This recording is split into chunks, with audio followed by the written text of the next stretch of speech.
আসসালামু আলাইকুম। দেখে মনে হচ্ছে আলু দিয়ে ভুড়ি ভাজা, কিন্তু একটা আলু দিয়ে ভুড়ি ভাজা না।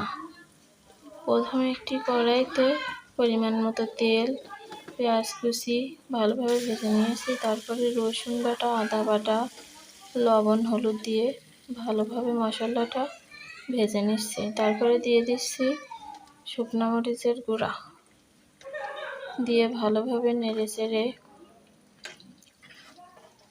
মশলাটা ভেজে নেব। তারপরে দিয়ে দেব কুচি কুচি করে রাখা আলু আর ছাগলের গোশ, দিয়ে ভালোভাবে মশলার সাথে মিশিয়ে রান্না করব। দেখুন ভালোভাবে কষিয়ে নিচ্ছি মশলার সাথে মিশিয়ে। দিয়ে দিচ্ছি ধনিয়ার গুঁড়া 1 চামচ, দিয়ে আবারও ভালোভাবে দিয়ে দিয়েছি গরম মশলার গুঁড়া। ভালোভাবে নেড়ে চেড়ে কষিয়ে নেব। এটা কিন্তু ভুড়ি ভাজার মতোই টেস্ট আসবে। এখন ভালোভাবে কষিয়ে নিচ্ছি।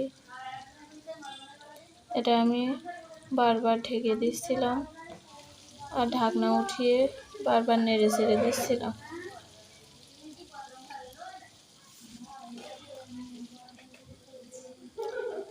দেখুন উপর থেকে তেল ওঠা হয়ে গিয়েছে। এখন আমি আলু আর মাংসটা সিদ্ধ হওয়ার জন্য অল্প করে পানি দিয়ে দেব। দিয়ে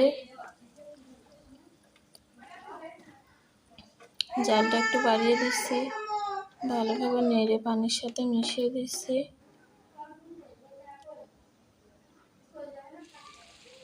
দেখুন কিছুক্ষণ ঢাকনা দিয়ে ঢেকে রেখে দিয়েছিলাম। এখন ঢাকনাটা উঁচু করে দেখি তেলটা উপরে এসে গিয়েছে। এখন ভালোভাবে নেড়ে চেড়ে ভাজা ভাজা করে নেব। যখন ভুড়ি খেতে মন চাই আর বাসায় ভুড়ি থাকে না, তখন আমি এভাবে মাংসটা ভেজে নিই। আসসালামু আলাইকুম, ভালো থাকবেন।